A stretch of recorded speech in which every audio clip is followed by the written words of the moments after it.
Hello students, আজি আমি আলোচনা কৰিম মনোহিৰণী 4.4 question number 4 আমি লাষ্ট ভিডিঅ'ত আমি question number 3 টো আলোচনা কৰিছিলো সো আজি এইখন ভিডিঅ'ত question number 4 আৰু 5 আলোচনা কৰিম আৰু আমাৰ question আছে এটা আমাৰ এক্সাৰসাইজ 4.4 কমপ্লিট হ'ব তো সো question number 4 ত কি কৈছে যে তলৰ পৰিস্থিতিটো সম্ভৱ হয়নে যদি হয় তেওঁলোকৰ বৰ্তমান বয়স নিৰ্ণয় কৰা দুজন বন্ধুৰ বয়সৰ সমষ্টি 20 বছৰ 4 বছৰ আগতে তেওঁলোকৰ বয়সৰ পূৰণফল বছৰত আছিল 48 এতিয়া আমাক দুজন বন্ধুৰ বয়স দিয়া আছে বয়স মানে বয়সৰ সমষ্টি আছে দুজন বন্ধু আছে সেই দুজন বন্ধুৰ বয়স কিমান কৈছে সমষ্টি 20 বছৰ মানে কি দুজন বন্ধুৰ বয়স কিমান যোগফলটো 20 বছৰ তো এজনৰ কিবা এটা হ'ব পাৰে 10 আনজনৰ 10 হ'ব পাৰে বা এজনৰ 15 এজনৰ 5 এনেকৈ হ'ব পাৰে বা এজনৰ 9 এজনৰ 11 এনেকৈ হ'ব পাৰে গতে আমি হেতু উলিয়াম যে তোমাক সমষ্টিটো দিয়া আছে সমষ্টিৰ যোগফল আমাক দিয়া আছে আমি লিখিম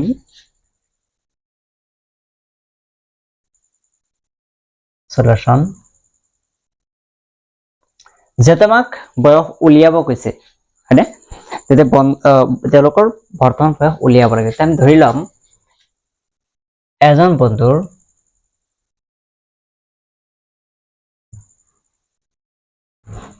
বৰ্তমান বয়স equal to x বছৰ আমি দিলো এজনৰ x বছৰ এতিয়া আনজন বন্ধুৰ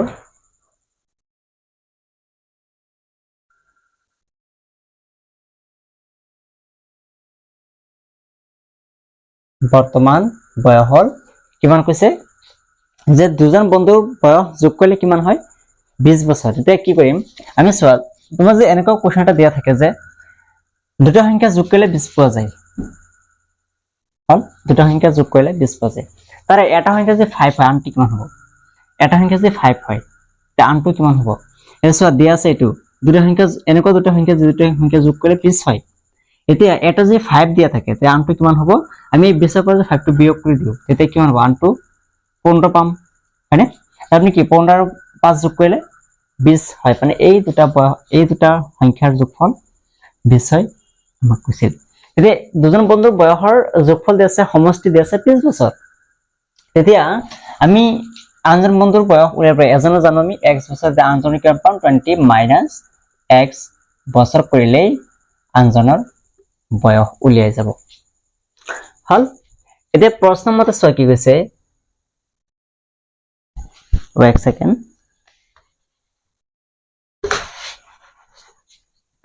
যে 4 বছৰ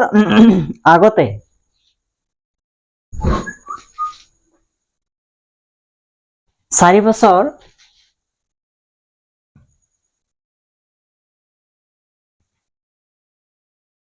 আগতে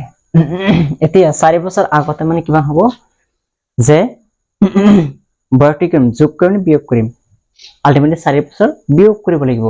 তেতিয়া আমি লিখিম 4 বছৰ আগতে এজন বন্ধুৰ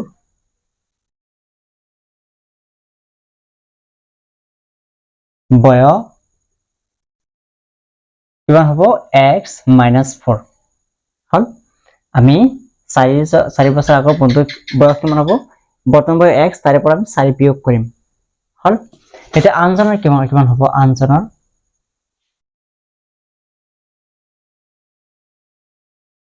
আনজনৰ বয়স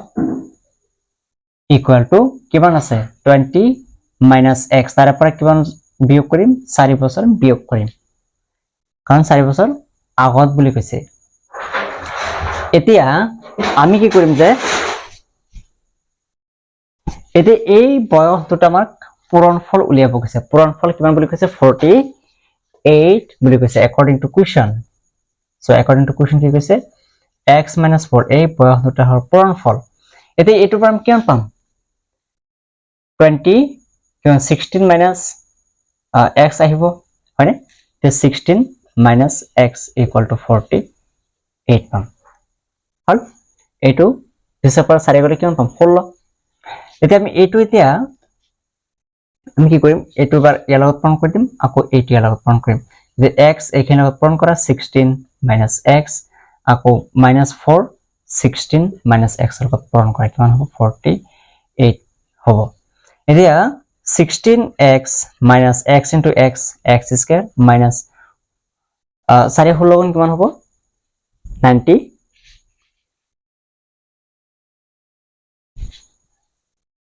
96 হ'ব 96 minus a plus 4 into x 4x equal to 48 তো এতিয়া ইয়াত আছে হোল 16x ইয়াত আছে 4x তাতে টোটাল কিমান হ'ব -x স্কয়ার প্লাস এটা 16টা x এটা 4টা x টোটাল 20টা x হ'ব হয়নে 20টা x তাৰ পিছত ইয়াতে -96 এটো আছে কি প্লাস চাৰিফালে আনিলে -48 equal to 0 তো এতিয়া চোৱা ইয়াতে কি আছে মাইনাস এই মাইনাসটা আমি কি কৰিম উঠাব লাগিব যদি উঠালে কি কৰিবলৈ প্লাস মাইনাস এটা পূৰণ কৰিবলৈ তেতিয়া মাইনাস মাইনাস কিমান হ'ব প্লাস তো x স্কয়াৰ মাইনাস যেটো পূৰণ কৰিছে minus plus minus 20x minus minus plus 96 minus minus plus 48 equal to 0 যদি x স্কয়ার মাইনাস 20x এতে এই দুটা যোগ কৰিলে কিমান হ'ব প্লাস 14 4 থাকিল 1 13 14 144 equal to 0 ওকে তো এইপতে আমি হৰণটো উলাই লওক কিমান আহে তো 2 ৰে হৰণ কৰিলে 7 2 আকৌ 2 ৰে হৰণ কৰিলে 3 6 আকৌ 2 যাব 18 আকৌ 2 যাব 9 আকৌ 3 যায় 3 বাৰ হয়নে এতিয়া আমাৰ কিমান হ'ব লাগিব ইয়াতে 20 হ'ব লাগিব দেন কেনেকৈ পাম 20 চোৱা ইয়াতে এটা বস্তু থাকি গ'ল নহয় আমি চেক কৰিব লাগিব বিজয়ভাৱে কি হয় যে পৰিস্থিতি সম্ভৱ হয় নে নহয় বুলি কৈছে যেটো গতিকে এটো আমি আগতে চেক কৰিব লাগিব হ'ব একদম চেক কৰি লও এটা থাকিব না নাই তেতিয়া আমি লিখিম হিয়াৰ a equal to কিমান আছে 1 b equal to -20 and c equal to 144 এটা আমি চেক কৰি লম থাকিব না নাই হয়নে চেক কেনে কৰিম আমি d চেক কৰিম d মানে a2 এটাকে b square -4ac equal to b square মানে কিমান -20 স্কয়ার -4 into a মানে 1 into c মানে হল 144 যদি এটো কিমান হ'ব 400 minus 6 16 7 5 এটা আলটিমেটলি কিমান পাম মাইনাস 176 আমি কি হইতো লেস দেন 0 হলে কি হয় বিজয়বে থাকিবনে গতিকে না থাকে যার কারণে আমার সমাধান না থাকিব আমি লিখিম প্রদত্ত সমীকরণের বা সমাধান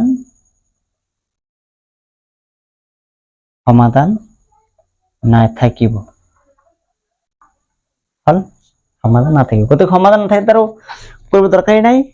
হল না কোশ্চেন নাম্বার 5 যদি আমার সমাধান থাকিলে হেতে তেতে হলে আমি এই ছুটি হরণ পদ্ধতিৰে ওলাই আমি ধুনীয়াকৈ উৎপাদক বিশ্লেষণ কৰিব পাৰিলে হেতেন কিন্তু নাথাকিব যে যাৰ কাৰণে আৰু কৰিব নালাগে না question number 5 so question number 5 ত কি কৈছে যে পৰিসীমা 80 মিটাৰ আৰু কালি 400 বৰ্গ মিটাৰ হোৱাকৈ এখন আয়তাকাৰ উদ্যানৰ চানিকি কৰাটো সম্ভৱ নে যদি ইয়াৰ দিক আৰু প্ৰস্থ যদি হয় তেতিয়া ইয়াৰ দিক আৰু প্ৰস্থ উলিওৱা তাৰমানে এটা আয়তাকাৰ উদ্যান দি আছে তেতিয়া ইয়াৰ কালি আৰু হেৰি দি আছে পৰিসীমা দি আছে আমি ওলাবলৈ কি দিক আৰু প্ৰস্থ কেনে কলম চোৱা এটা আয়ত লৈছো আয়তন যেটো মানে আমাৰ উদ্যানখন আছে আয়তাকাৰ তে আয়তাৰ কি থাকে দিক থাকে না আৰু প্ৰস্থ থাকে হল এই দুটা বস্তু থাকে আয়তৰ তো আমি চোৱা কেনেকৈ কৰিম সলিউশনটো আমি লিখিম ধৰা হল আয়তাকাৰ উদ্যানখনৰ দিক বা প্ৰস্থ আয়তাকাৰ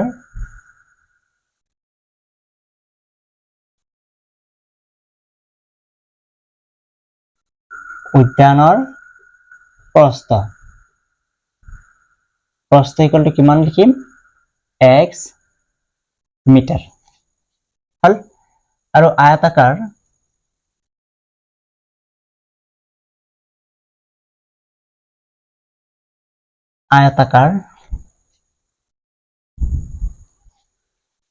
উদ্যানৰ দিক ইকুয়াল টু y মিটাৰ আমি লিখিলো হল লিখিলো এতিয়া আমাক দিয়া আছে গিভেন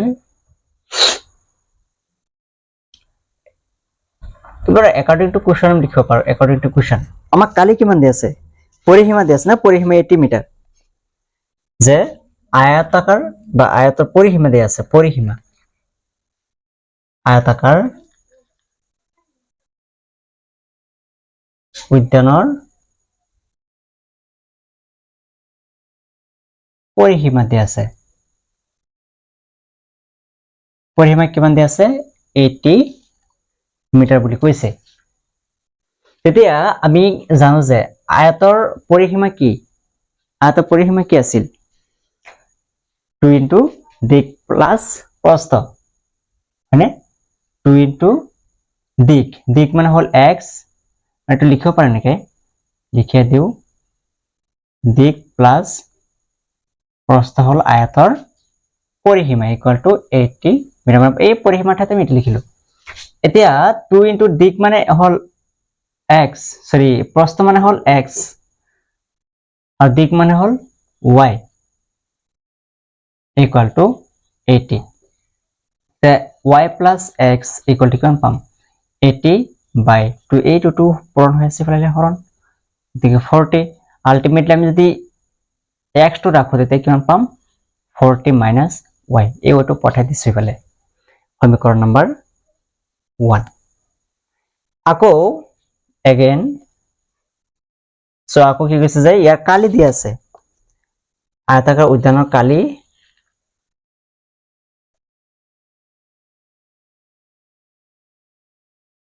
উদ্যানৰ কালি দি আছে কালি ইকুয়াল টু 400 বৰ্গ মিটাৰ বুলি কৈছে that means 400 এতিয়া আয়তৰ কালি কি আছিল দিক পূৰণ প্ৰস্থ দি আছিল হয়নে ইকুয়াল টু 400 এতিয়া দিক মানে কিমান দিক মানে হল y ইনটু প্ৰস্থ মানে হল x ইকুয়াল টু 400 হ'ব তেতিয়া আমি এটা পাইছিলো নহয় যে যদি আমি ইয়াতে x এর মান যদি বহাই দিও ইয়াতে কি হবে তেতিয়া x এর মান যদি আমি ইয়াতে বহাই দিও এটা চাবা তাহলে আমি এইটো কৰিব পাৰো এইটো সমীকৰণ 1 এ ৰাখি দিও নেকি ইয়াৰ পৰা x এর মানটো বহাই দিও ইজি হ'ব এতিয়া আমি এইটো এনেকে ৰাখি দিও সিধা হোক x y plus x equal to 40 question 1 তেতিয়া ইয়াৰ পৰা যদি আমি y টো ওলাই ৰাখো তেতিয়া হ'ব 400 divided by x right এটাই তো হ'ব তেতিয়া হলে এখানে রাফ কৰিছো এটালে আমি কি পাম এতিয়া এই y এর মানটো আমি অন বহাই দিম সমীকরণ 2 লিখিম y এর মান একত বহুৱাই পাও একত যে বহাই দিও y এর মান ন কিমান পাম 400 divided by x plus x equal to 40 right তো আমি এতিয়া কি ল'ব লাগিব এলচিএম লহাগু ল'ব লাগিব এতিয়া লহাগু কিমান আহিব ইয়াতে x আৰু ইয়াতে 1 লহাগু কিমান আহিব x আহিব তেতিয়া 400 প্লাস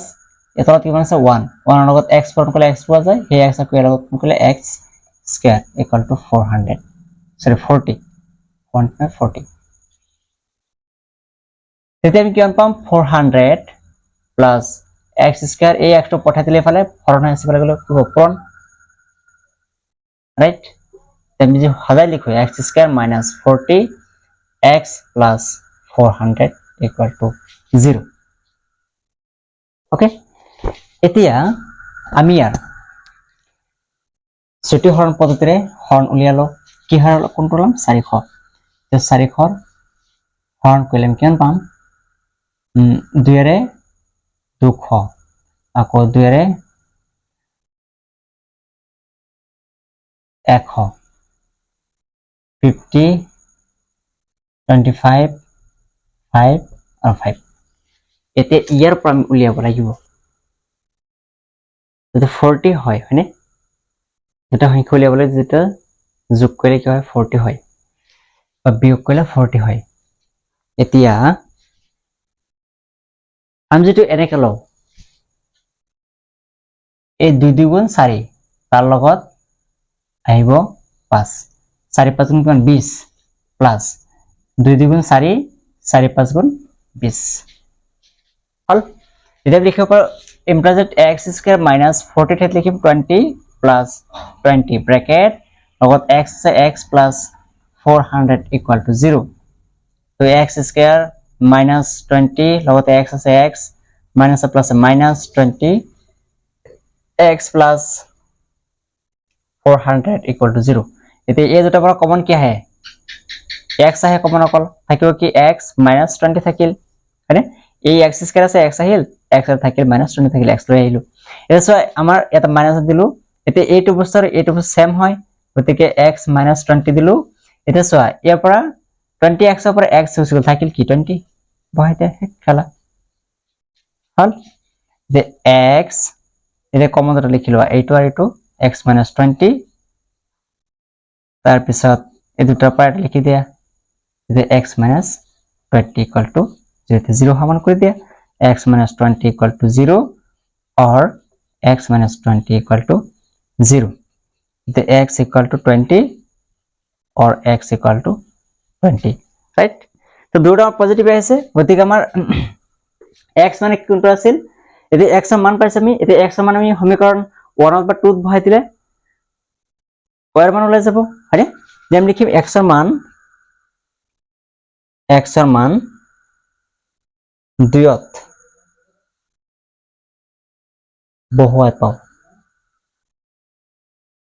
বহুৱাই পাও কি পাম এতিয়া আমি সমীকৰণ 2 আছিল y equal to 400 divided by x আছিল x মানে কিমান 20 এটো x মানে 20 দিলু equal to এটা 20 400 20 right the y equal to 20 পালো এতে x মানে আছিল প্রস্থ আর y মানে আছিল দিক আমি এটা লিখে দিম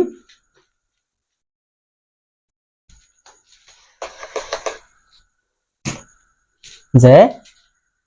এটাকে আয়তাকার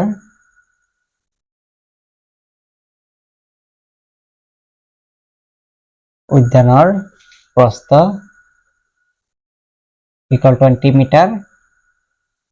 আৰু আয়তাকাৰ উদ্যানৰ দিক